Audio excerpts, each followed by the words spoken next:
A streaming machine. Oh, golly. How's everybody doing? We getting through this thing? It's March again.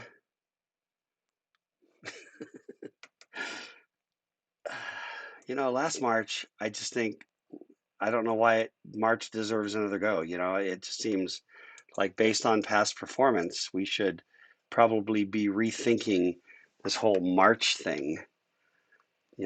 I just think it was a problem last year. There's the link. Let me see who's on. Nobody, no Walter, no Zach. It's okay. I'll drop that in, or maybe when Walter joins, I'll drop that in. Yeah, Gabe, I'm with Let's Vote. We get rid of March. Alex, how's the spine? Well, okay, yeah, this actually relates. I just want to say, Dobby has clothes. Check it out. I'm wearing the button down. I'm actually repping the V today with my swag. And I have pants. Did That's you not have pants on last I was couple covered. I times? was Oh covered. my goodness. I Eddie, hope you I were was wearing covered. something. Let the record show. I was modest. But I was Okay, good, rocking. because this is going on YouTube and it will be on record. I know. No, I was rocking sweats, sweats and the t-shirt and maybe a sweatshirt if I got cold.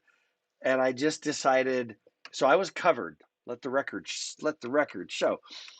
But I definitely, I don't know. It's week 4. I mean, Wednesday's 4 weeks, and they usually say 4 to 6 weeks on this stupid surgery. And I just kind of decided it was time to put pants on and like pants and shirts, like button, like, you know what I mean? Like business casual shirts like I normally wear. You should put the word nice in front of pants. Because if you say, I decided to put pants on, it implies that there were black pants before, which, pants is a very general term. He was just wearing kilts earlier. I was wearing kilts earlier.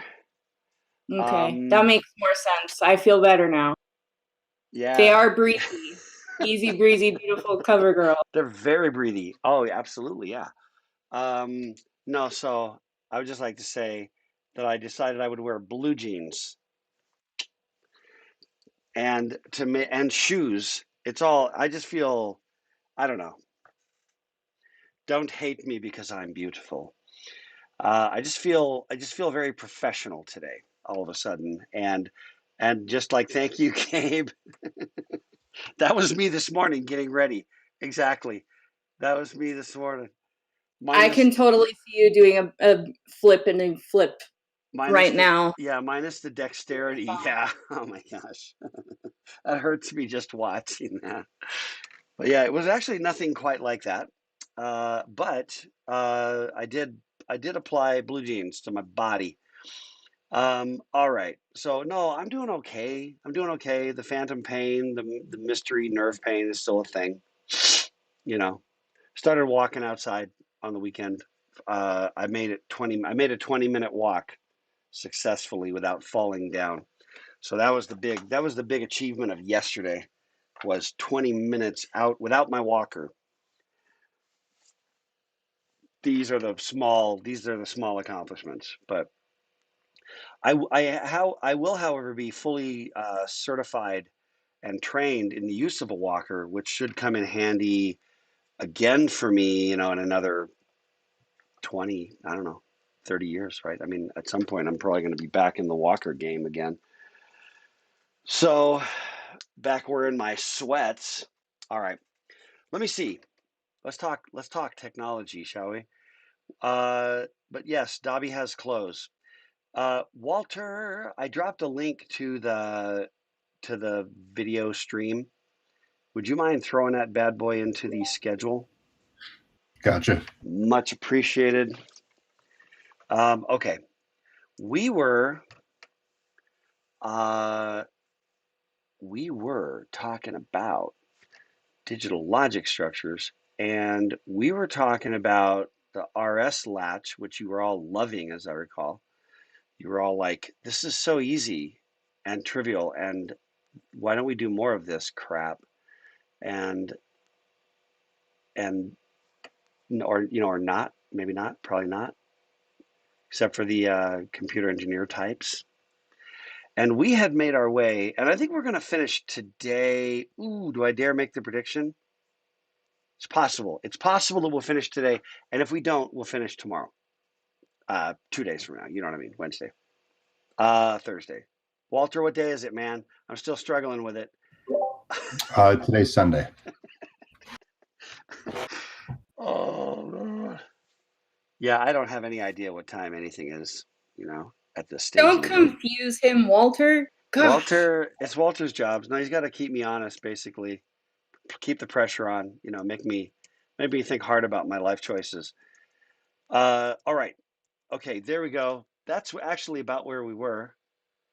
And I'm a genius because I actually went and just like looked it back up on YouTube to see how far we got. I decided, hey, why don't I do that instead of guessing every time? Okay, now here's the deal. We got to go. Let's rock and roll on this thing. Man.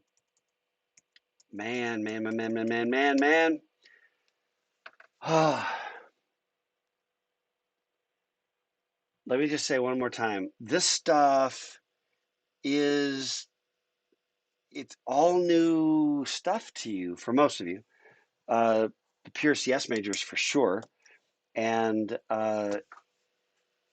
it's one of those things where I said this before, but I just want to reiterate it. You've been introduced to a bunch of symbols. The symbols mean things, right?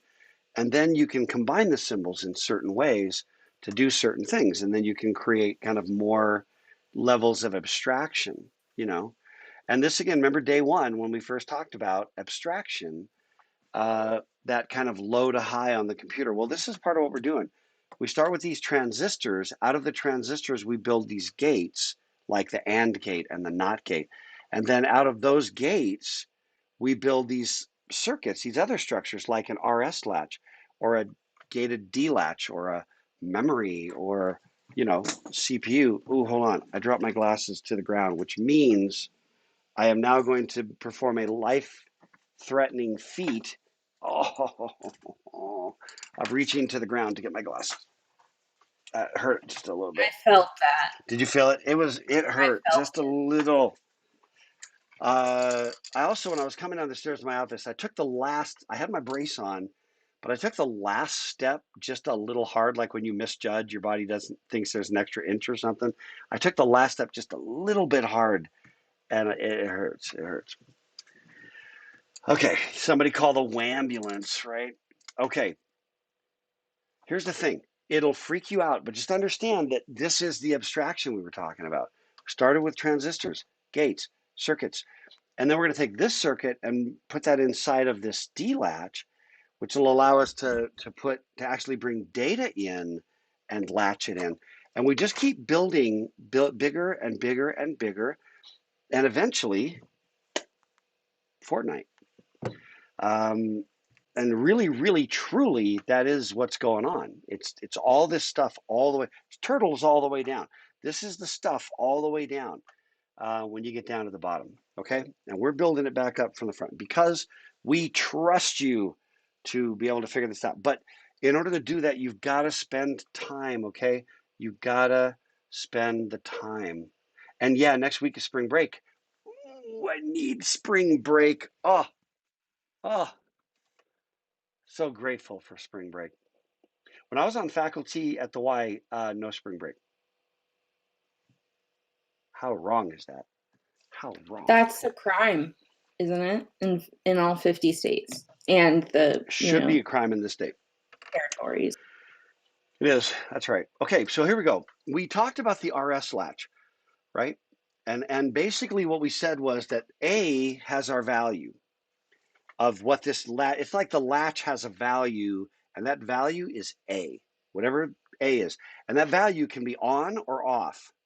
1 or 0, true or false. It all means the same thing. And A is that value. And we showed how if you turned the S line off and then you turned it back on, it would cause A to become 1, right? Which is like set and reset. And if you turned the R line off for a second, and then, I mean, literally microseconds or less, and then turn it back on, it would cause A to become 0. And we walked through how all that works, okay? Well, the burning question we kind of got to was, where's the data? You know, where's this data like coming from? You know, I mean, we just showed you that there's a value for A, but like what, why, what? Right? Why? Who's controlling S and R? Right? Who's doing that? Well, the answer is a D latch is actually controlling S and R.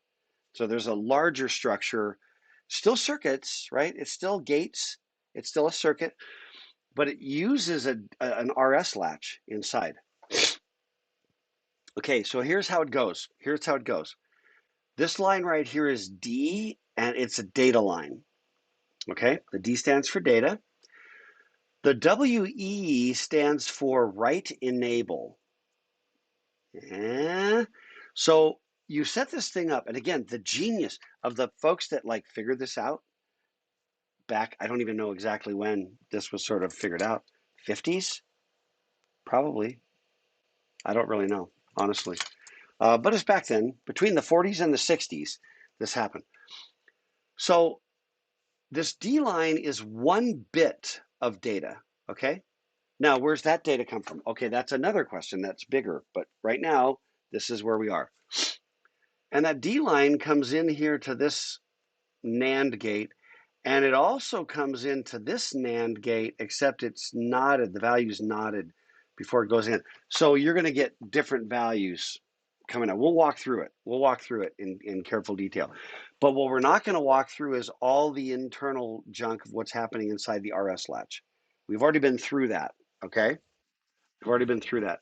What we do know is that if this S line, that these guys are both on, remember we said that was the stable state? When the S was on and R was on, and that's why that's showing the dark red or the thick red, and that shows 1 and 1. These lines are on. Over here, the value of the RS latch is 1 because A is 1. That's just the current state. And we said if you take S and take it down and back up, A will become 1. And if you take R and take it down and back up, A will become 0. And we already showed that that actually works, which is freaky, but true. Well, what we have here is now we built a structure. And again, you don't have to build this structure, but you do need to understand it, okay? We built a structure such that I could put a value for D right here on this line. And then I have this write enable, okay? And we'll walk you through and show you the trick, okay? So D is just 1 bit of data, WE is write enable. Okay, when WE is cleared, meaning it's 0, that's that light red, then the RS latch is stable, okay? The RS latch is stable. Let's test that. I got 0 and 0 coming into an AND gate, right? Which means no. And then I knot it, which means yes. So yes, true, 1, okay? High, set. All of these are synonyms for like 1, it's on. Let's look over here. When that's 0, we get a 0 coming in here. Now, you understand that with this write enable being 0, it like blows up both of these AND gates. It blows them both up. You drop a 0 into an AND gate, nothing's coming out the other side. Blows it up, okay? So write enable guarantees that that's going to stay 1 and that's going to stay 1. You see it? Where the write enable is, as long as write enable is off, this is going to stay in the stable state. Spoiler, something's got to happen with write enable. Okay, we're in a stable state right now. We already said the RS latch value is 1 right there. The data value is 0. We already said that. Now, this is basically setting this thing up, but nothing's going to happen until I hit the right enable. I've got to energize the right enable. And when I turn that on, it's going to allow the RS latch to do its thing. And then when I turn it back off, it's going to be stable. It's magique. It's true magique. So when we set the right enable, then the RS latch is going to be set to the value of D. That's the trick.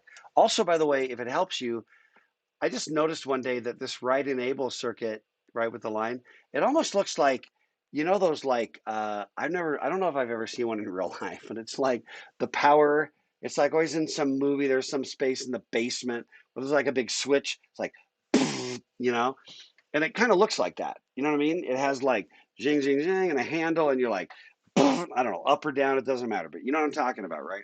Whether you got to like kill the power or enable the power, one of the two. I think of it that way. So when I'm ready, I've got a value in D and I want to put it into the RS latch, which is stable memory, right? The RS latch is like memory, it's stable memory. I can just go right enable, wait a second, okay, turn it back off. And the value is now going to be in the latch. Cool. Very, very cool. Okay, let's see. Let's prove to ourselves that this actually works, okay? Shall we? We enable the right enable temporarily. We set it to 1. Now what's going to happen? I'm still at a point where, well, D is 0, okay? So that blows this up, but then turns that into a 1, right? So that 0 makes this AND gate 0, hits the NOT, makes it a 1, so that stays 1. Let's see what happens over here on this other end. Notice that it's the opposite. It has a little NOT before it goes in, so it's the opposite. So that 0 comes in here, turns into a 1. Before it even hits the AND gate, it turns into a 1.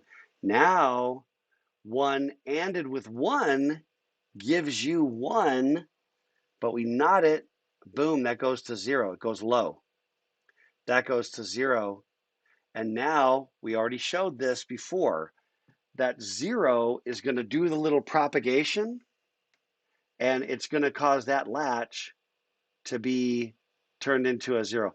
The value of A is going to turn into 0. And if you don't believe me, or if it just feels a little funny, just go back to the discussion on the RS latch and see that that is in fact what happens.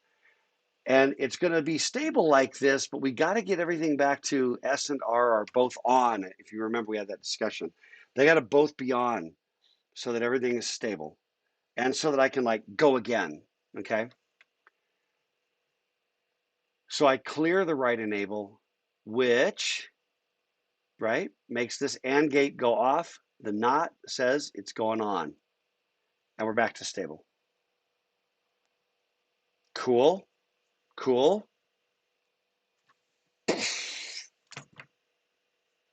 That's fairly cool, got to admit. Oh, the trick is in the right enable. Set the data up, throw the switch, make right enable go powerful, and then turn it back off.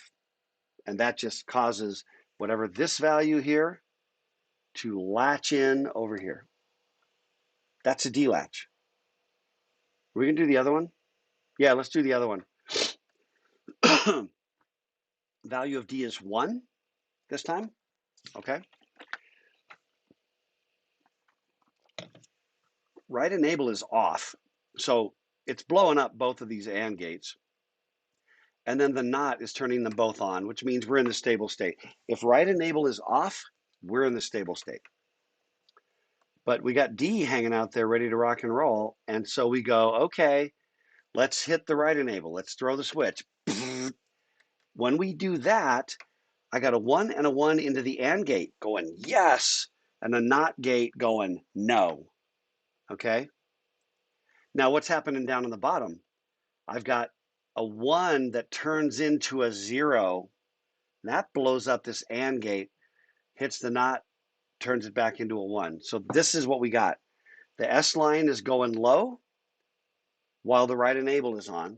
So right enable goes, boom, S line goes low, and then it's going to take just enough time to do its little loopy thing so it's stable, causing the value of this RS latch to become 1, and then what do we do with write enable? We got to turn it back off. And that puts everything back into the stable spot.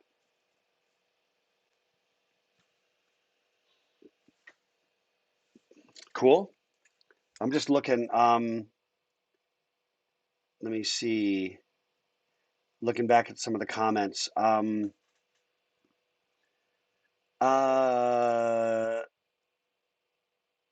So Texas, does the RS mean receive send? No, no, it does not. Meaning that the RS latch can run backwards as well as forward? No, no. It is set and reset. Matthew said it. Oh, yeah.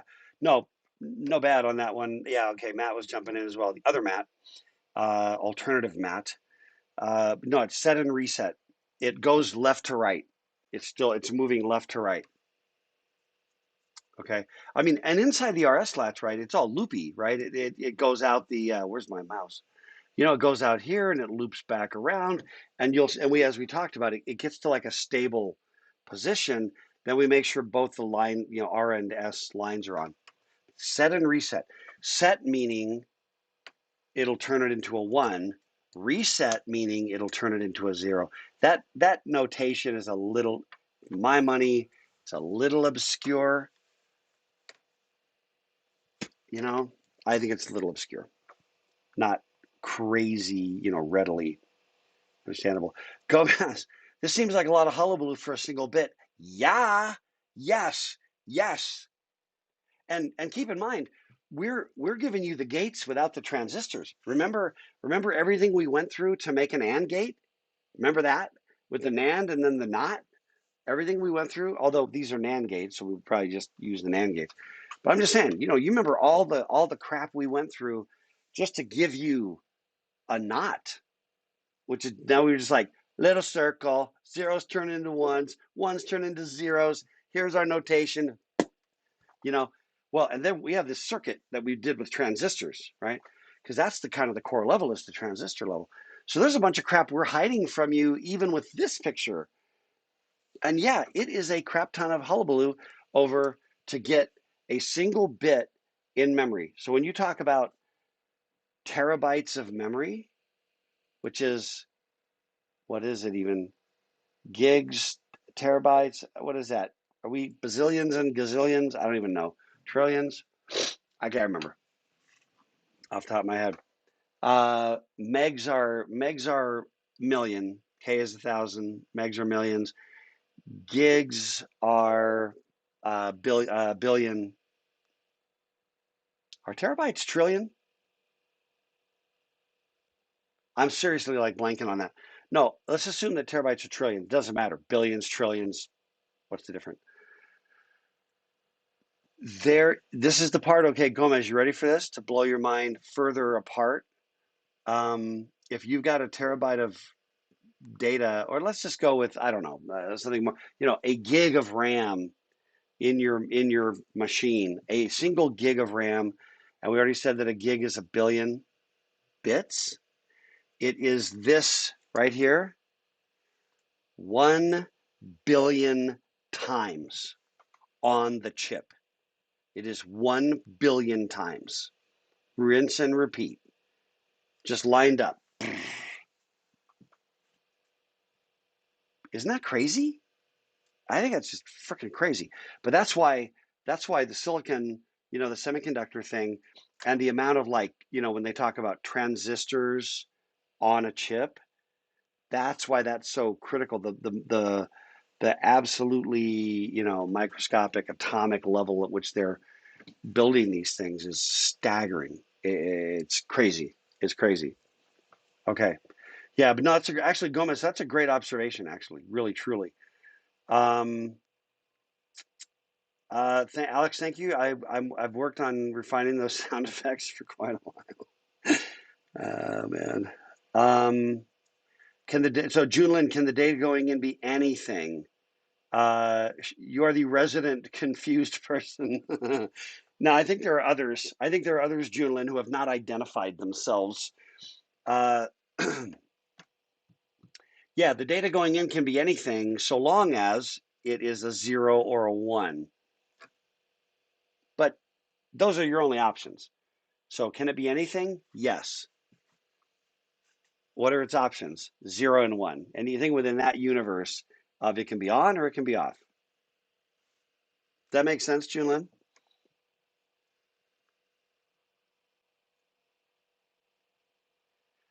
I think this is cool stuff. It's very obscure compared to everything else you're going to, do in the rest of your CS major for dang sure. But it's cool to know it, if only for a stretch. So I'm not sure I understand the question, Junlin. How many zeros and ones do we need to make 1 0/1? I don't understand the question. And despite the many question marks, I still don't know. So see if you can clarify that. The output at the end is a 0 or a 1. Yeah. All that happens, and you have to understand this too, there is another circuit that's controlling the data line, putting that value there, and also another circuit that is controlling the write enable, okay? So there's one circuit whose job is to like, oh, you want to write a value into memory? Okay, what's the value you'd like to write into memory? 0? Okay, I'll put a 0 right there. Okay, are you ready to do it? Yes. Write enable, sorry, sound effects, and then turn it back off. And there's another circuit that's controlling this, okay? That's kind of, at this point, all you really need to know, So I don't know if that helps, Julin, but I can put whatever value I want, a 0 or a 1. When I do write enable, I turn it on and turn it off. Whatever was the data value becomes, I'm pointing at my external monitor, which you can't see, but which is right there. Whatever's coming in D is now going out as A. Boom.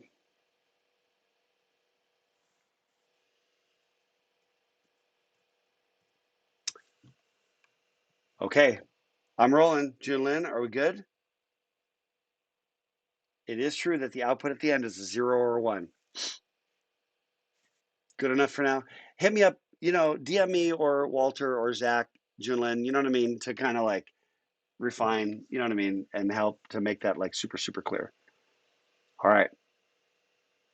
So back to the stable thing. Okay, now let's go again. Let's now jack it up and confuse you further. Okay.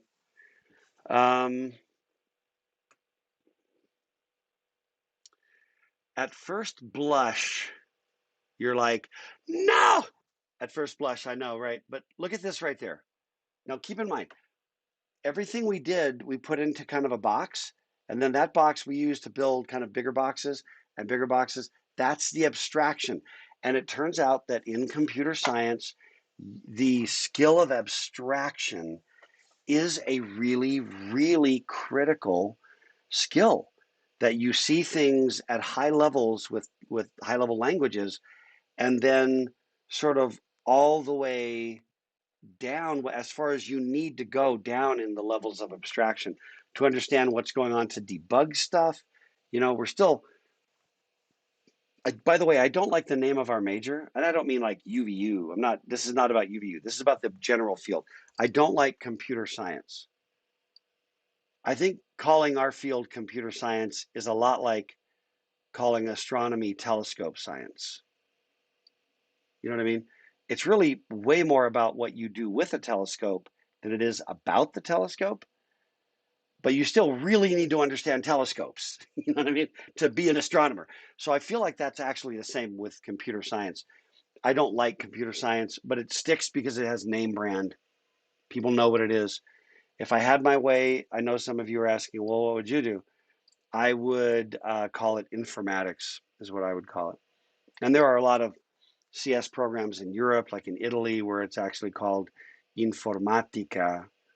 And it means really what we would call computer science. And by the way, Eddie, if you got the thoughts, if you've got still confusion that you can, you know what I mean, enlighten or articulate, you know what I mean, pile on with Junlin, please, jump in if there's still confusion about any of these things. I'm just amazed at all the trouble to produce 1, 0, or 1. I know. Why? I mean, it's super interesting for some reason, which you wouldn't think it would be. But I'm like, this is so cool. But then you just get the 1 or the 0, and it's just kind of like, that was anticlimactic. Right. No, but the really amazing thing truly is that you just do this like over and over and over again. That's what I'm going to show you. That's what we're doing next. We're going to build memory out of this. Okay. But the amazing thing is that when you're done, you get Spotify. You know what I mean?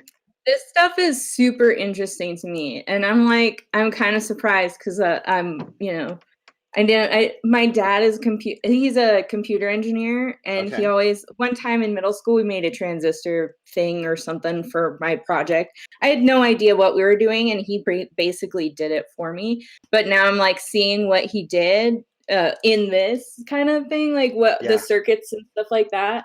And it's just interesting because, I think it was seated in my mind in middle school. Yeah. Yeah. Yep. Okay. But no, it is this level of tedium. That's the crazy part, right? It really is that level of tedium to do Exactly. all the things. That's the really crazy part. So when we build a memory, the memory I'm going to build, what we're going to build is going to be 12 bits. And it's going to blow your head at first. It's only 12 bits because My it's like, head can only be blown so many times a day. Like I just that's true. it can't blow up anymore. You have to It's reset and then go for, and then you got to blow it again. okay. Yeah. I'll turn the switch, my right enable, my own get, personal right enable. get ready. That's right. Hit the reset and then get ready to blow your mind again. Okay, let's do this. So check this out. This is what we call a register. Okay. So a register, and the register is a very important concept. Okay. Don't glaze on this one. Register is a very important concept. It looks like, oh my gosh, right? But look at that right there. Check it out. Burn it into your mind. Pivot it sideways. Okay. And now do you see it? You see it? There it is. Pivot it clockwise 90 degrees and then stack 4 of them up. You see it? You see the pattern? Where it Yep. says Q0, Q1, etc. That is just A, and you still see the right enable. You still see, what do you see? You see right enable is over there on the left. Okay, now this is the cool part about this. D is still data, so it's like now I've got 4 of these, so they're numbered 0, 1, 2, and 3. Okay, so D sub 0 is the data for this 0th bit. This is a 4-bit register. See the wigglies? That tells you there's 4 of them. And the D bit, so this is the data for the 0th bit, data for the first bit, second bit, third bit, right? Or bit 3. And then this is A down here. And then right enable does the exact same thing. So right enable, if you look again, if we go back, right enable is just kind of sitting there, jacked into those NAND gates. Well, it still is. Only there's one right enable line for all 4 of them. So what this is going to do is in parallel. It's going to roll in parallel.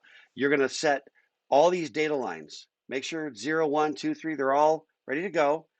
Then I can do right enable in one shot and go. And then when I do that, all the data values are going to just ripple into the RS latch. And that will be the values of Q. And then I just like turn it back off. And it's stable. Only Q now has the values that were in D. Now I can change D without affecting Q. You see what I mean? That's the value. I can now fiddle around with D to get it ready for another value and leave Q just still stable and holding its values. That's why it's stable and you can make memory out of it. Isn't that cool? It's the exact same thing, just 4 of them with a single right enable that touches all 4 of those D latches at the same time. Everything else is identical. Cool? It's so fancy. It is very fancy pants. You have to admit, it's super fancy. For 4 freaking bits, half a byte. It's pretty fancy for 4 bits. Okay. I laughed at that, just so you know. You couldn't hear it. I was muted. Okay. Thank you. So let's talk about memory. Now we just built a register, a 4-bit register. Now, let me just say one thing. Registers, as we use the term, registers, typically we think of memory that sort of is like hanging out like in the CPU, in the control stuff. And it's hanging out there because it's fast. I can get to it really fast and I can do stuff with it. I've got to have little scratch pad areas that are real close to the processor. What we think of as random access memory, we call it RAM, but memory, how much memory do you have? That's a further away. And there's a bunch of steps to get out to it and then to get back. So it's slower. So regular memory is a little bit away. So when we talk about registers, registers are memory. That is memory. But it's very local and it has some very specific purposes, whereas RAM is just sitting out there from location 0 to location how much RAM you got with a bunch of, either bytes or multiple bytes at every location, okay, for 1 billion of them. And that is pretty cool. And then we refer to that as RAM, or that's what we normally refer to as memory. So this concept of memory, that's where we're going. Okay, so before we go crazy deep again, let's hit some ideas. We are talking about a really large number of bytes, much bytes. And we reference every location as a number. Duh. Or maybe duh, maybe not duh. Maybe you're like, wait, what? Yeah, and that number is the address of the memory location. Okay, that is the address of that memory location. So here's kind of an example, just rando graphic I found somewhere. Here's memory, which, by the way, you see memory drawn, broadly speaking, 2 different ways. One is from the bottom going up and the other is from the top going down. It doesn't matter which one. In fact, I would probably say it might be more common to see it drawn from the top going down, honestly. But this is just an example, right? There's location 0, right? And there's a value in it. These values don't matter. I don't care what they are. Location 1, there's a value. Location 2, there's a value. 3, value. 4, value. Da da da da da. Location F has a value. Okay. Now, how many locations? This is flexing some of the early module homeworks. How many locations are in this memory? This like here is just kind of like dot, dot, dot. You know what I mean? It's continuous, but it ends. Okay. You can do this. You can do this. This would always be like a whiteboard thing if we were in class together. Okay. How are you going to do it? Bueller? Will you repeat the question? Because I heard part of it, but I have selective hearing with everything. I shall. How many memory locations are there?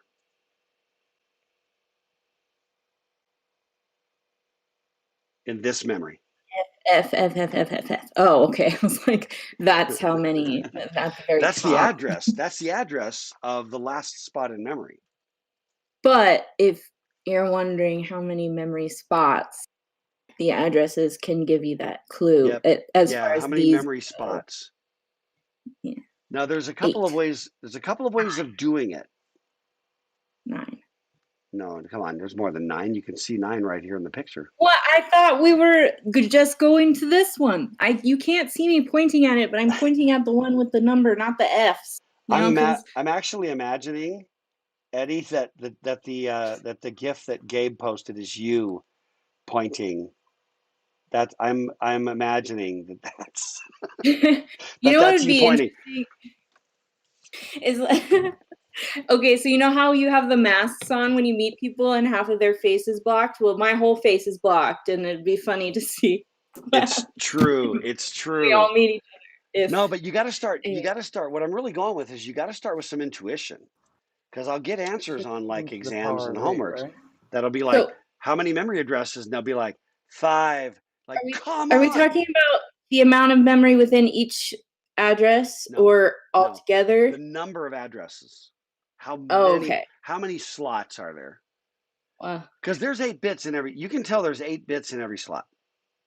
I guess, but do we know the amount of memory that the computer has? Uh-huh. You can tell by looking at this picture. Okay. 8 to the 32, right? What do we got? What do we got? To the 8, right?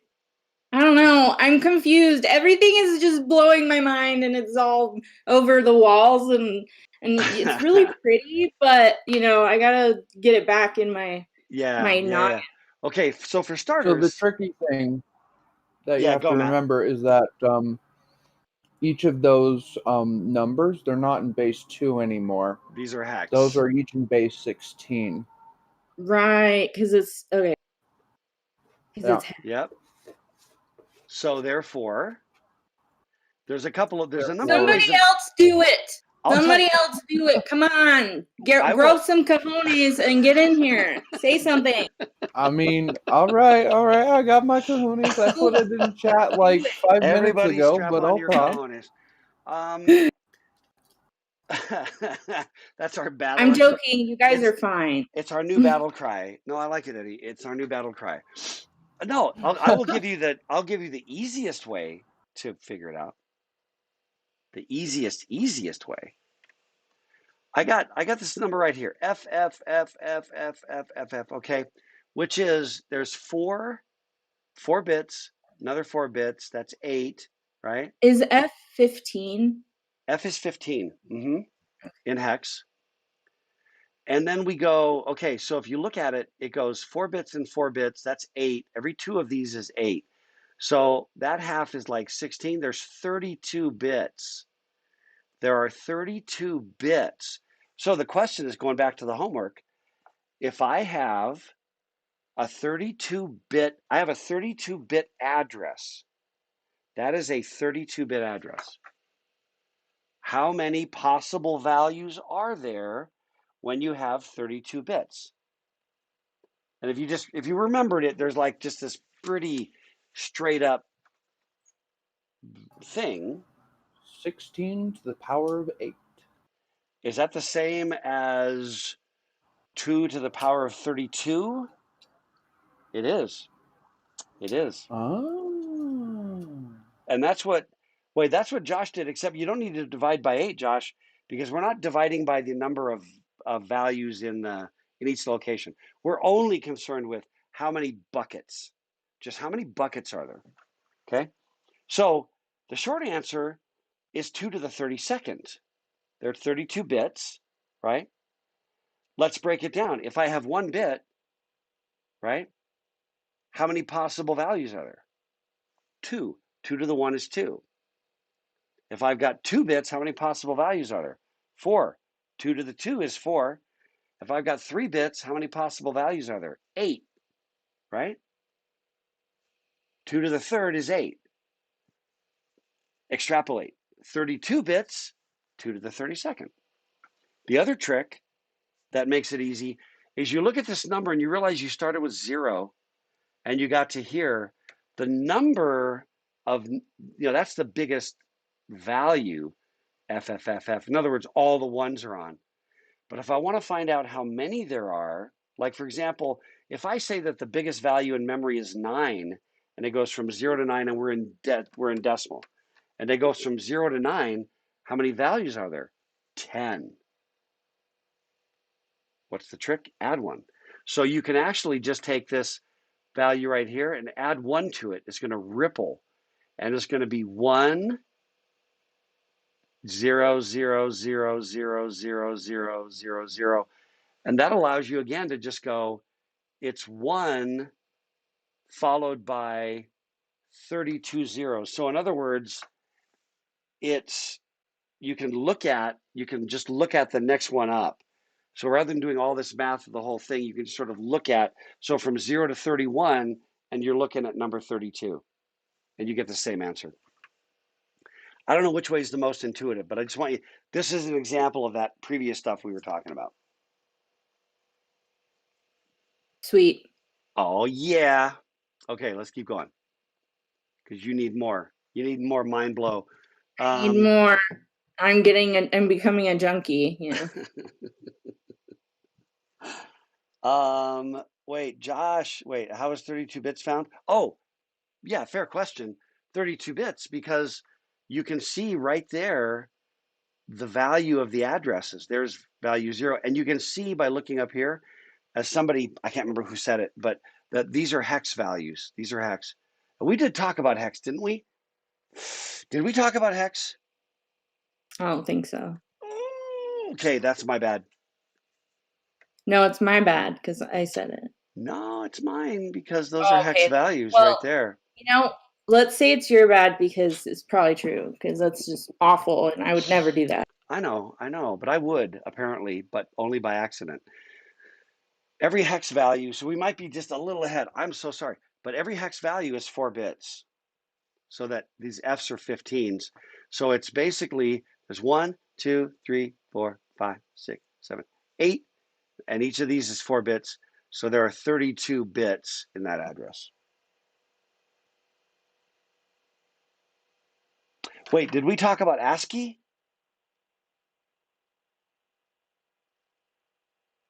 If we talked about ASCII, we talked about hex.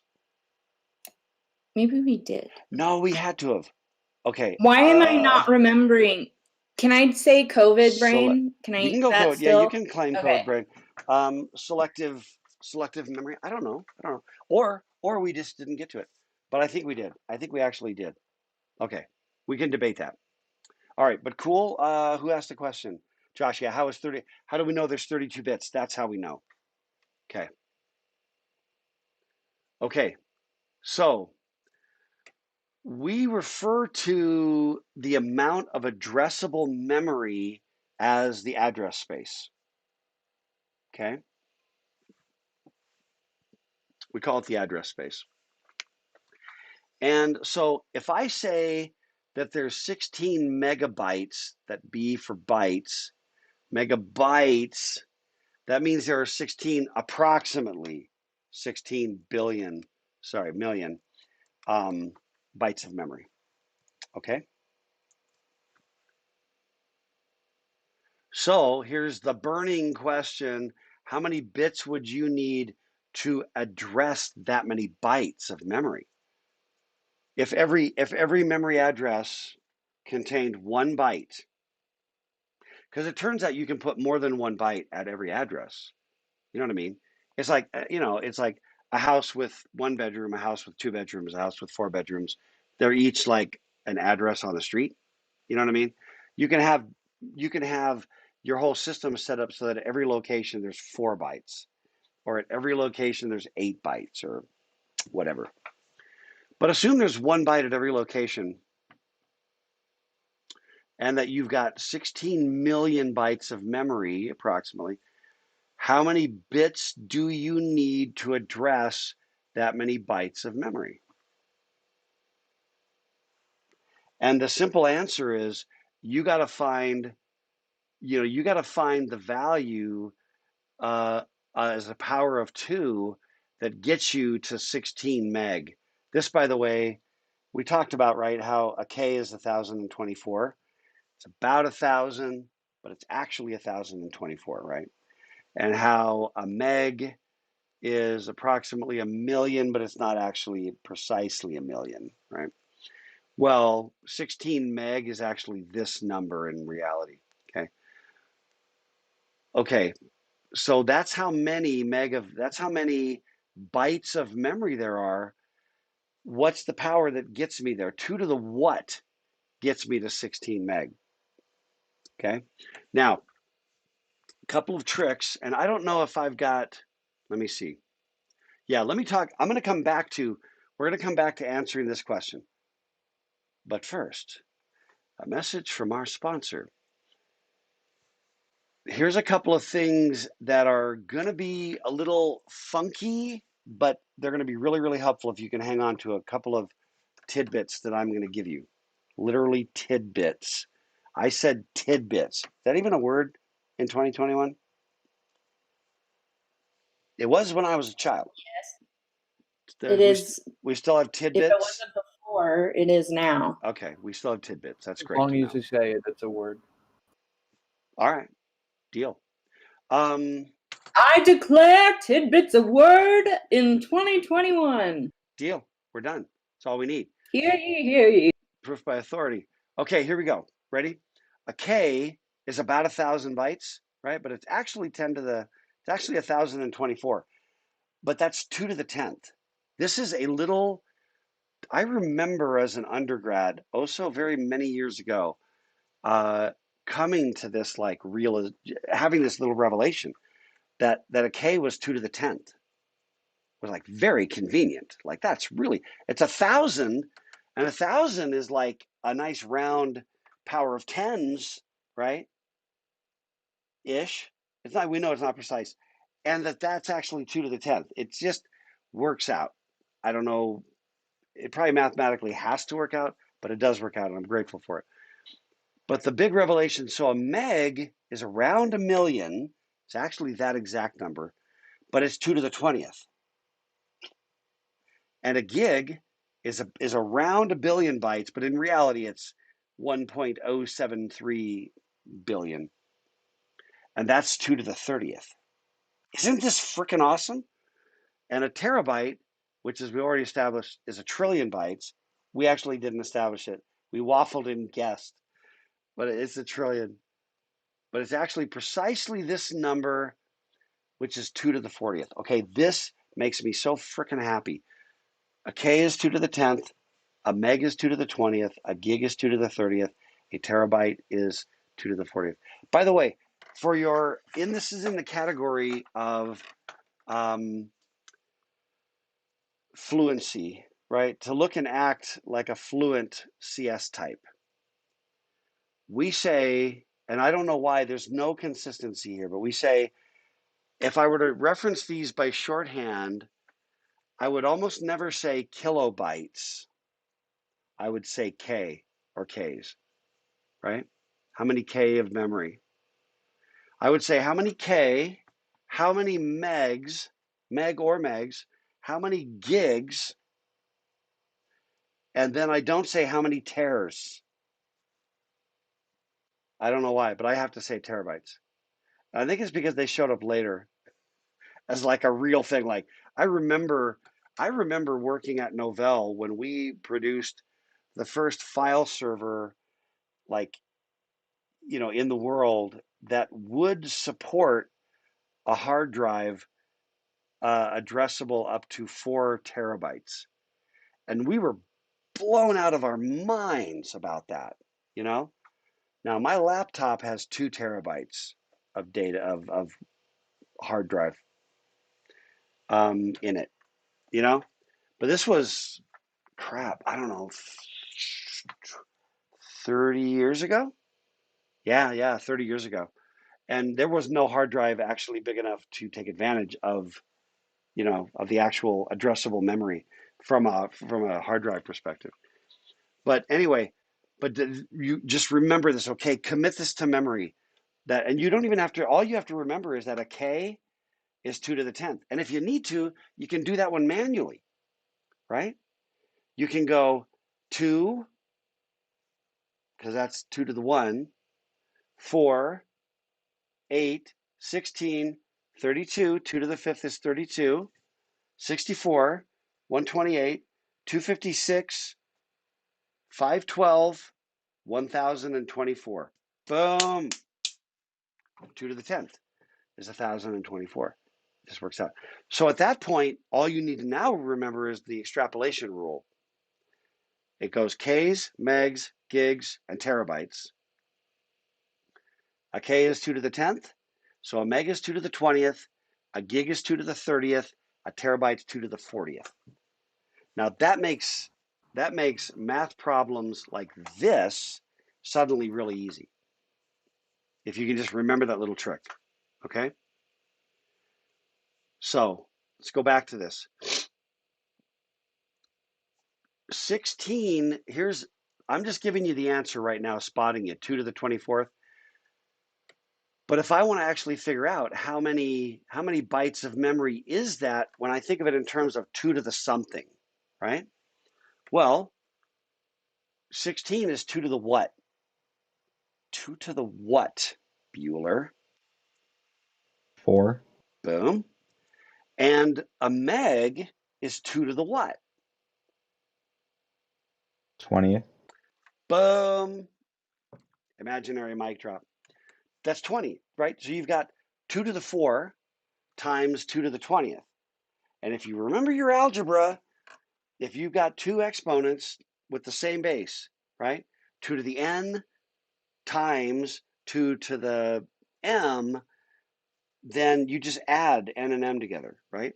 So in this case, 2 to the 4th times 2 to the 20th, 2 to the 24th.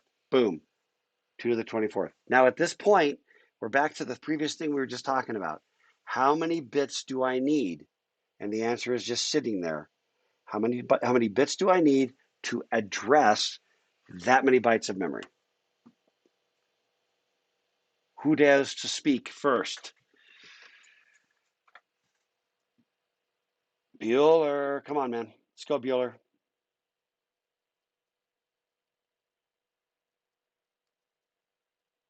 Strap it on.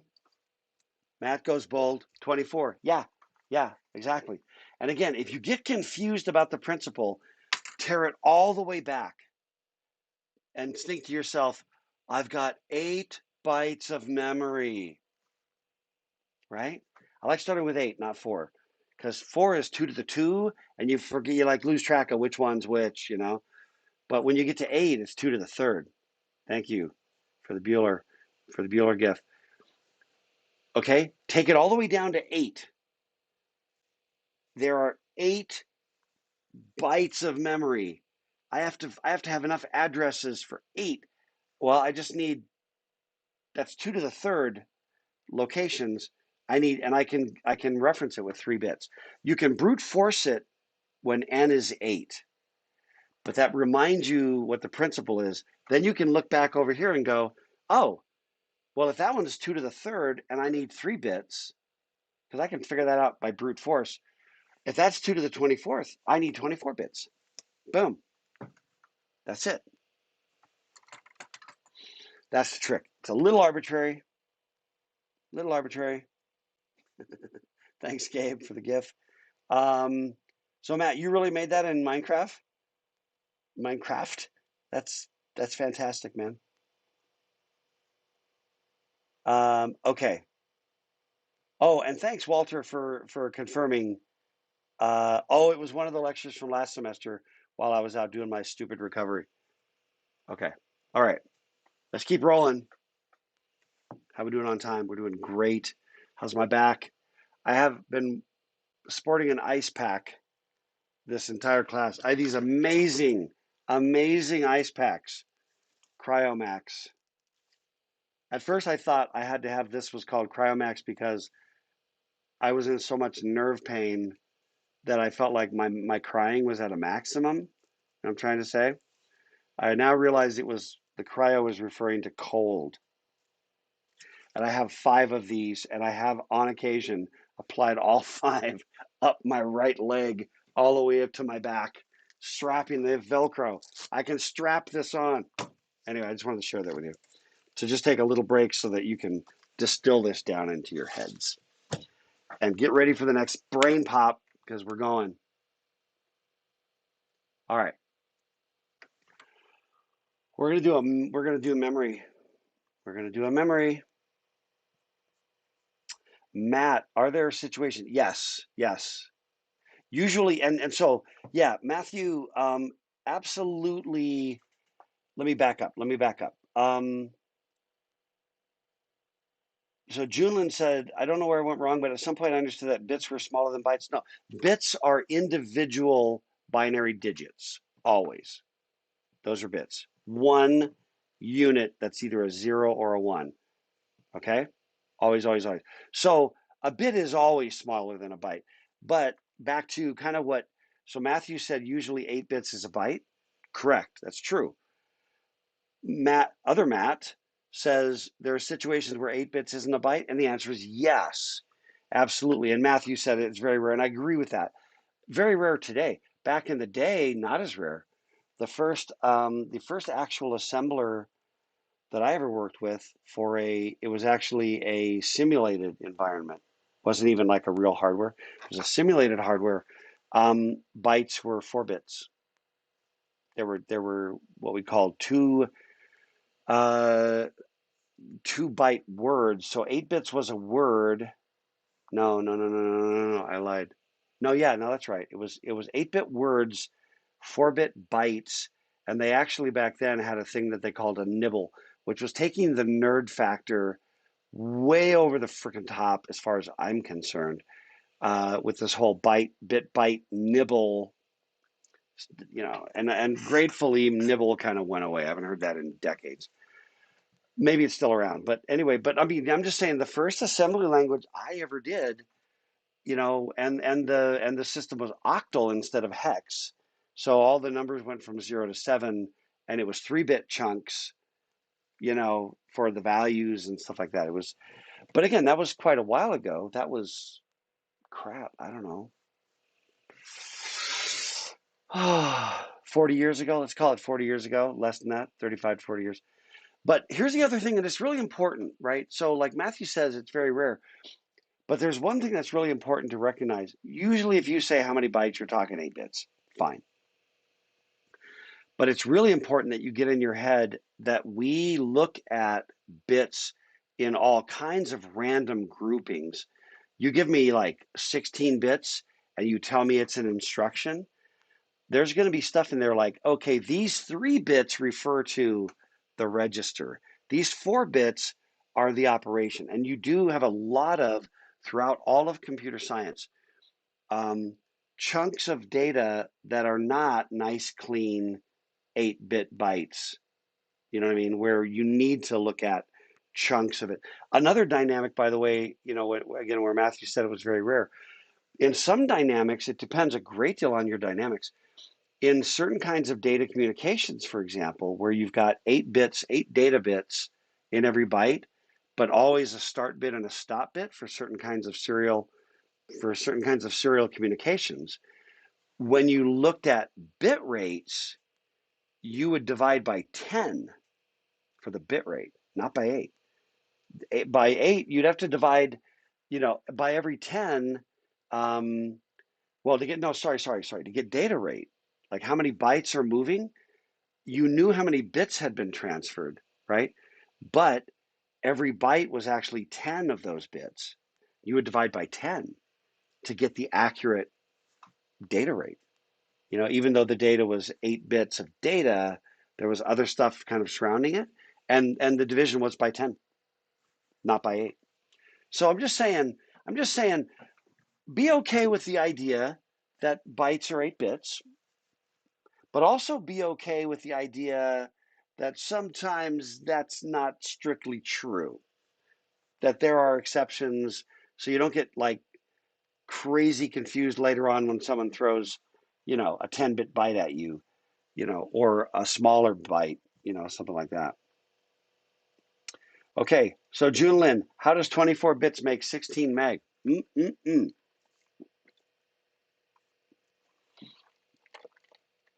Still rocking my hospital mug, despite the fact that I'm clothed today. I'm still rocking my hospital mug.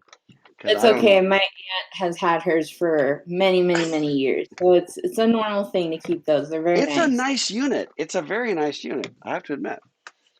Okay, how does 24 bits make 16 megabytes? The question is, how many bits? You have an address, And if I'm going to have an address, let me back it up.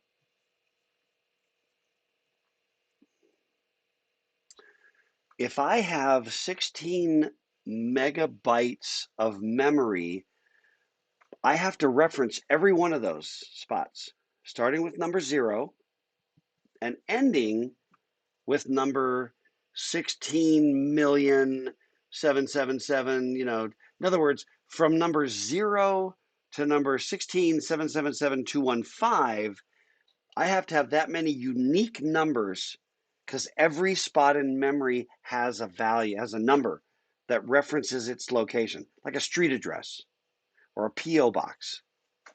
Okay? Julian, is that making sense?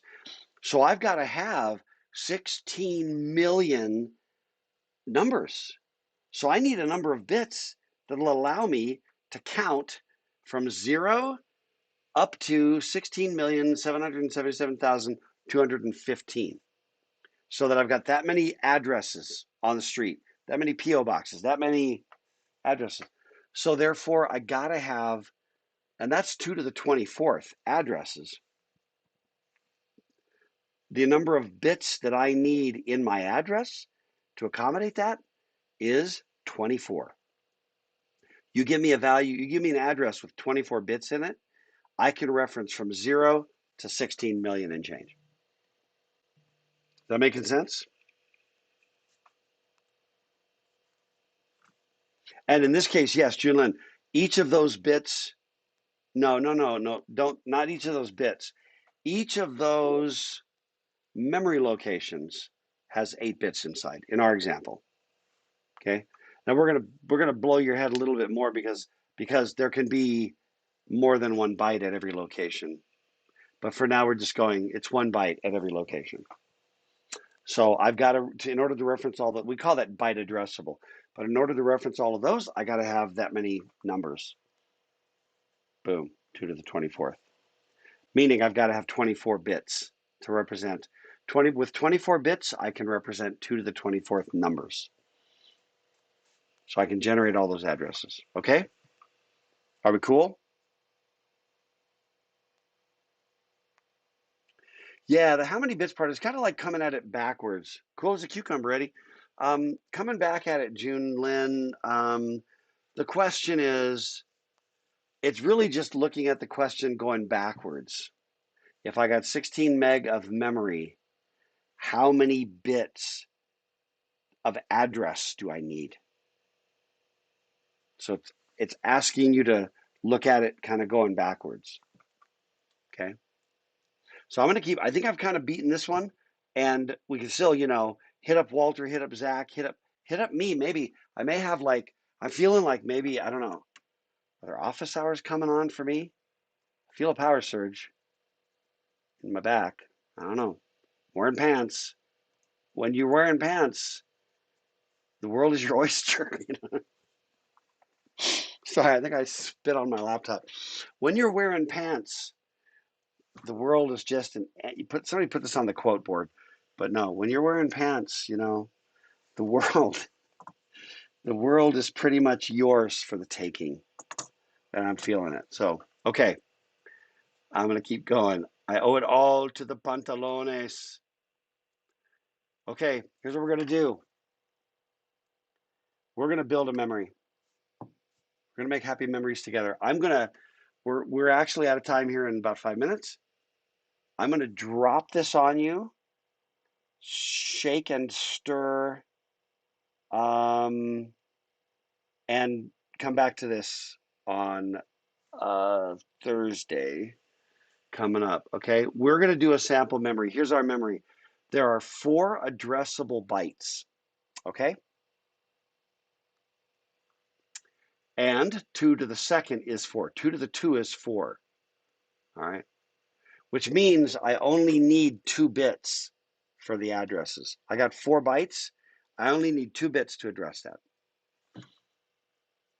And don't let this blow your head, but at every one of these 4 locations, there is a byte, and each byte is 3 bits. In our little memory we're going to build, it's only 3 bits. And why am I doing this to you? Why am I making like that? Because to draw an entire 12-bit memory with 4 locations and 3 bits at every location, I got to go to that. That's what I got to do. If I made that 8 bits, it would just be, 2.5 times wider, And if I made it more than 5 bytes, it would, or 4, I'm sorry, it would be like going up, and everything would get smaller and tinier. Okay. So what I want to do, we're going to come back to this and we're going to break it down. Now, as always, this is the thing. This is the sort of the emotional coaching to aid you in the learning. First reaction is to just go, you throw the hands up, whatever, you scream, you go run away. One of your study partners goes, perhaps it would confuse it if we ran away more. To which you respond, shut up and go and change your armor. And but what I'm saying is pause, take a cleansing breath, okay? Find your Zen place. I mean this dead serious. Find your Zen place.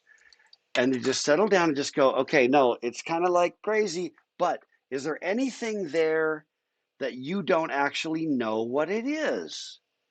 And the answer is no. There's nothing, there's no component chunk of that picture that you don't know what it is. You just have to relax, do the cleansing breath, hold it, out through your pursed lips. Because what you're going to see here, see this guy right there? That's an RS latch. See the D's coming in? That's just a D latch. See right enable over there? Uh-huh. It's all the same crap we've been dealing with. It's the very same stuff, except that we're going to add an address. And we have 4 bytes of memory, which means the address only has to be 2 bits. There are therefore 2 address lines. There are only 2 address lines coming into this.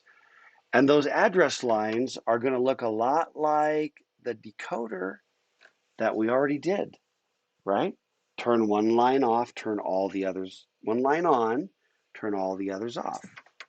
It's just going to be a decoder that we already built. And really, notice right here, oh yeah, I already spoiled it right down there, decoder. So it's really just a bunch of D latches with a write enable and a 2-bit address functioning like a decoder. That 2-bit address is going to turn one of these bytes on and all the others off. And then it's going to go get your data ready, write enable, and that is going to cause it to drop into the byte and put values in.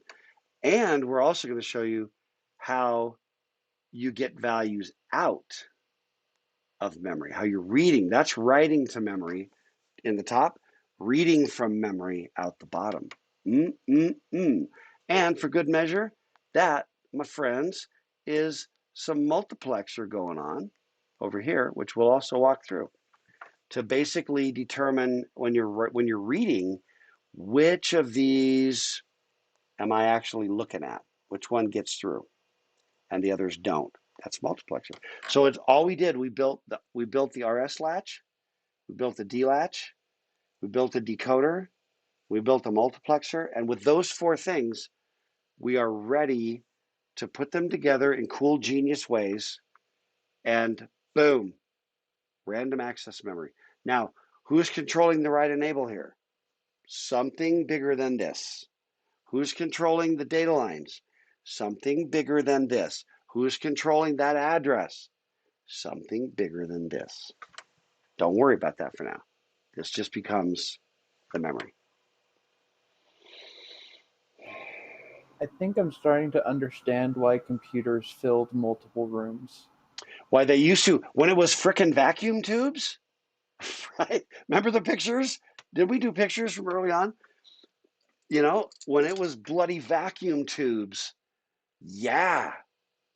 And why when you powered that bad boy up, it would dim the lights in the city, I'm kidding about that, but really, it's like, yeah, it was crazy, you know? And by the way, they used to make memory, and why it was that back in the day, okay, they used to make memory with like magnetic rings, and they would run wires.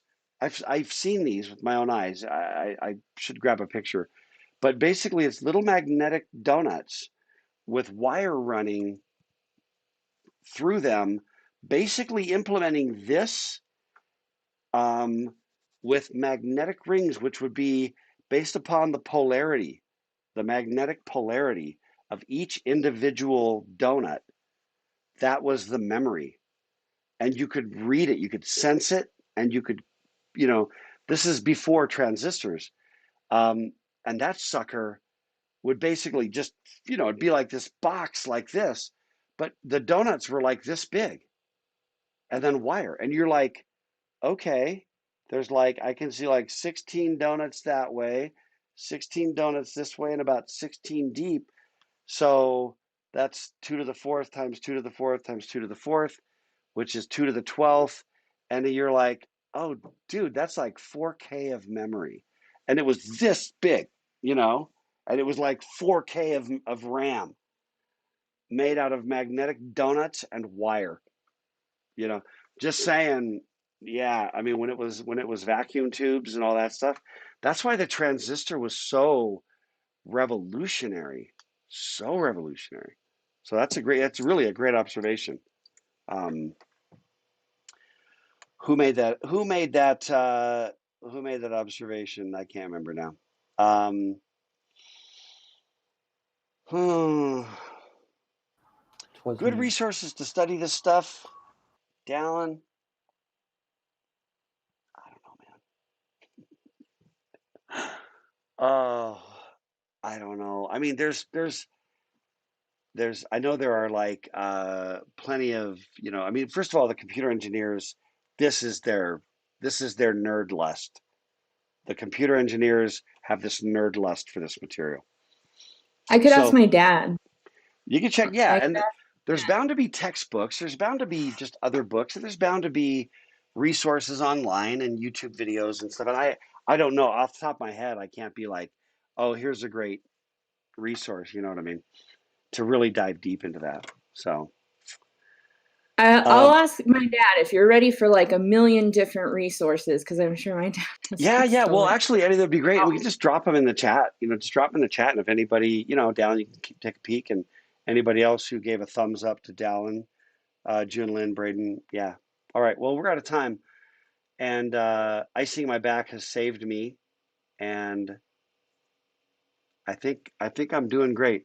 When we come back, we're on 92, the beginning of this memory, and we're gonna walk through it, animate it, and actually see this thing working. That'll take us pretty much about to the end, I think, of this module. Yeah, yeah, that'll take us to the end of this module, and then we will talk about state machines. We're not going to get through it. We might get through it. It'll be nip and tuck, as it were. Okay, let me get rid of that. We're going to come back to 92 when we're back on Thursday. So, all right, my friends, I feel like this was good. I feel like it was good. We're getting there. You got to go back and review it. You got to go back and go back through it. It's probably not just going to stick from having walked through it in lecture one time. You got to go back through it to build the fluency. Okay. I have a quick question. Yeah, hit me. So terabytes were 2 to the 40, right? Are petabytes 2 to the 50? Petabytes. Is petabyte 1,000 terabytes? I I think think so. that's right. Let me Well, check. the reason that this power of 10 thing works is that really, each one is actually a multiple of it's like multiplying it by 1,024. So each one just keeps getting multiplied by 1,000. I'm pretty sure petabyte is the next one up, which would be Yeah, what it did is. what do we say then? 2 to the 40th? For the terabyte. What was terabyte? K is 10, meg is 20, Gig is 30. Terabyte's 40. So yeah, petabyte would be 50. 2 to the 50th. And then what's after petabyte? I don't even know. How do you even make it? I don't even That's so know. much. I don't know. To me, that's magic, right? Back to Arthur C. Clarke, the very beginning. That's the magic. I don't know. I actually worked for a while as an undergrad at Signetics, which was a semiconductor manufacturer that was right here in Utah, in Orem, where the Gold's Gym is near the Red Lobster at the top of the hill on the Parkway. Not Parkway. Yeah, the Parkway. You know where that there's a Gold's Gym, it's Vasa Fitness now. There's a Vasa and there's a Red Lobster at the top of that hill past the University Place, I think they now call it. That used to be Signetics, semiconductor manufacturer. And I did an internship there. So I actually had a lot of exposure to some of that crap. I mean, it was a long time ago, but learned a few things. But I still feel like a hack, you know. When you really get down to the people who know what they're doing, I'm a hack when it comes down to that level. So, okay, I'm going to check out, go ice my back some more. And great participation today. Really great. So, all right, my friends. Ciao.